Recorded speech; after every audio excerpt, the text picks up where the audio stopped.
Relation रखने से बच्चे को चोट लगती है? क्या प्रेगनेंसी में रिलेशन रखना ठीक है या फिर नहीं है? प्रेगनेंसी के दौरान आप इंटीमेट हो सकते हैं या नहीं? तो इसमें आज मैं आपको सारी चीजें खुलकर बताने वाली हूँ। तो चलिए शुरू करते हैं। देखिए फ्रेंड्स, प्रेगनेंसी में जो काफी सारी नसीहतों का सामना करना पड़ता है। जैसे कोई भी लेडी घर में प्रेग्नेंट होती है तो जो बूढ़ी लेडीज होती हैं, आने जाने वाली कोई भी लेडीज फटाक से उनको एकदम सलाह देने लगती हैं कि हील्स नहीं पहननी है, टाइट कपड़े नहीं पहनने हैं, ये नहीं करना है, वो नहीं करना है। तो आखिर ये सच है या फिर गलत है? क्या ऐसा होता है या नहीं होता है? तो आज मैं इसमें आपको टोटल चीजें बताने वाली हूँ कि क्या सही है और क्या गलत। तो सबसे पहले हम बात करते हैं हमारी बॉडी की। क्या होता है? देखिए, हमारी बॉडी है वो छोटे छोटे सेल्स से मिलकर बनी होती है, और सेल्स से मिलकर जब हमारी बॉडी फिर उसके बाद ऑर्गन बनाते हैं। तो क्या आप जानते हैं शरीर में सबसे छोटा सेल कौन सा होता है? तो शरीर में सबसे छोटा सेल जो होता है वो होता है स्पर्म। और सबसे बड़ा सेल कौन सा होता है? तो वो होता है ओवम, यानी कि एग। तो ये दो सेल जब मिलते हैं तो ये दोनों जब क्या होता है, जब सबसे छोटा सेल जो होता है यानी कि स्पर्म भले से बहुत ज्यादा छोटे होते हैं, लेकिन इजैकुलेट के टाइम पर ये 1 अरब से भी ज्यादा स्पर्म निकलते हैं। और उसके बाद क्या होता है? इंसानी शरीर में सबसे छोटा सेल होता है स्पर्म और सबसे बड़ा ओवम या फिर एग। स्पर्म यानी शुक्राणु भले ही छोटे होते हैं, लेकिन ये 1 मिनट में अपने आकार से कई 100 गुना का सफर तय कर सकते हैं। इजैकुलेशन के दौरान 1 अरब से भी ज्यादा स्पर्म निकलते हैं, लेकिन इनमें से जो सबसे पहले अंडे तक पहुंचता है वही उसे फर्टिलाइज कर पाता है। फर्टिलाइजेशन के कुछ 30 घंटे बाद एग 1 से 2 सेल्स में तब्दील हो चुका होता है। फिर धीरे धीरे 2 से 4, 4 से 8 और 8 से 16 सेल्स बनते हैं।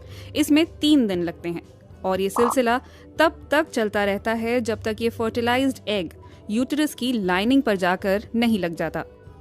कि शरीर में 9 महीने में जो सब होता है वो किसी करिश्मे से कम नहीं। कोख में बच्चा जैसे जैसे बड़ा होता है वैसे वैसे यूटेरस यानी गर्भाशय का आकार भी बढ़ता चला जाता है। प्रेगनेंसी से पहले यूटेरस आकार में एक सेब से भी छोटा होता है। इसका वजन कुछ 60 ग्राम के करीब होता है। स्पर्म अंडे के साथ ठीक तरह से फर्टिलाइज कर सके, इसके लिए यूटेरस का निचला हिस्सा यानी सर्विक्स बड़ी भूमिका निभाता है। ये सर्वाइकल म्यूकस रिलीज करता है जो स्पर्म को हिफाजत से अंडे तक पहुंचा देता है। इसी दौरान शरीर में प्रोजेस्टेरॉन और एस्ट्रोजन हार्मोन्स निकलते हैं जो यूटेरस की लाइनिंग को थिक बना देते हैं ताकि फर्टिलाइज्ड एग वहां आराम से टिक सके। अगले 12 हफ्तों में प्लेसेंटा बनती है जो कोख के अंदर बच्चे की जरूरतों का ख्याल रखती है। प्लेसेंटा गर्भनाल यानी अम्बिलिकल कॉर्ड के जरिए बच्चे को जरूरी पोषण मुहैया कराती है। बच्चे के जन्म के वक्त प्लेसेंटा का वजन करीब 700 ग्राम तक होता है। फर्टिलाइज हो चुका अंडा जैसे ही यूटेरस की लाइनिंग से जुड़ता है वैसे ही यूटेरस का आकार बढ़ने लगता है। एस्ट्रोजन हार्मोन इस बात को सुनिश्चित करता है कि यूटेरस बढ़ता रहे ताकि बच्चे को जगह की कोई कमी ना हो। वही यूटेरस जो पहले महज एक सेब के आकार का था, 9 महीने बाद वो 2 फुटबॉल के बराबर हो चुका होता है, यानी पहले से 20 गुना ज्यादा बड़ा, और ये अंत तक अपना काम जारी रखता है। यूटेरस की मांसपेशियां जब सिकुड़ने लगती हैं तो उसी से लेबर पेन उठते हैं।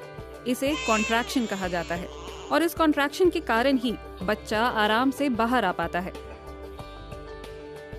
जन्म के बाद यूटेरस को अपने असली आकार तक लौटने में 6 हफ्ते तक का वक्त लगता है। ये हर दिन 1 सेंटीमीटर तक। प्रेगनेंसी के पहले 12 हफ्ते सबसे अहम होते हैं। जैसा कि आपने कुछ देर पहले भी देखा, इस दौरान सेल्स मल्टीप्लाई कर रहे होते हैं। अभी इन्होंने बच्चे का आकार नहीं लिया होता है और 80% मिसकैरेज इन पहले 3 महीनों में ही होते हैं। इसलिए कहा जाता है कि संभल कर चलो, ज्यादा दौड़ भाग मत करो। पहले ट्राइमेस्टर में हार्मोन्स के ऊपर नीचे होने के कारण कई महिलाओं को बहुत थकान महसूस होती है, बहुत नींद आती है। अगर आपके साथ भी ऐसा है तो बेशक सोइए, अपने शरीर की सुनिए, आराम कीजिए। लेकिन अगर आप फिट महसूस कर रही हैं तो सिर्फ दूसरों के कहने के कारण चलना फिरना बंद मत कीजिए। दूसरा ट्राइमेस्टर यानी चौथे से 6ठा महीना सबसे आसान माना जाता है। इस दौरान आप एक्सरसाइज, योग या स्विमिंग शुरू कर सकती हैं, लेकिन हाँ, कीजिए वही जिसकी आपके शरीर को आदत है। कुछ नया ट्राई मत कीजिए। अगर पहले वॉक करने की आदत रही है तो वॉक कीजिए। कुछ औरतें तो बिना किसी दिक्कत के जॉगिंग तक कर लेती हैं। वैसे प्रेगनेंसी में स्विमिंग करने की सलाह बहुत दी जाती है, क्योंकि पानी के अंदर शरीर पर ग्रेविटी का असर कम होता है, इसलिए थकान भी कम होती है। और स्विमिंग को तो आप 40वें हफ्ते तक भी जारी रख सकती हैं।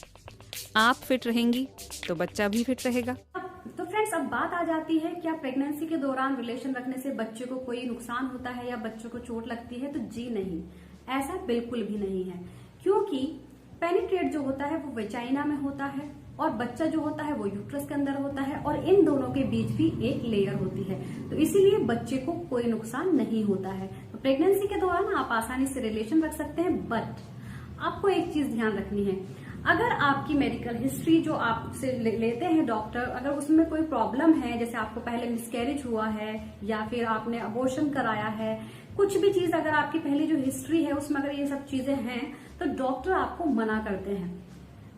कुछ टाइम के लिए आपको डॉक्टर मना करते हैं, तो आपको डॉक्टर की जरूर सुननी चाहिए, तब आपको नहीं करना चाहिए। तो आपको बस इतना ध्यान रखना है कि आपकी जो मेडिकल हिस्ट्री है, जो आपकी हिस्ट्री है, उसमें ये सब चीजें तो नहीं हुई हैं। तो इन सब चीजों को ध्यान में रखते हुए आप रिलेशन बना सकते हैं, इसमें कोई प्रॉब्लम वाली बात नहीं है। इसके अलावा जो प्रेग्नेंट लेडीज हैं उनको अपना खास ध्यान रखना होता है। जब दिल करे आपको सोना चाहिए और काम भी आप करें, ऐसा नहीं आप बिल्कुल बैठे रहें। तो प्रॉपर खाने का ध्यान, प्रॉपर आपको वॉक करनी चाहिए, थोड़ी एक्सरसाइज, हल्की सी एक्सरसाइज आपको इवनिंग वॉक, मॉर्निंग वॉक थोड़ी सी करनी चाहिए। तो फ्रेंड्स, उम्मीद करती हूँ आप सभी के वीडियो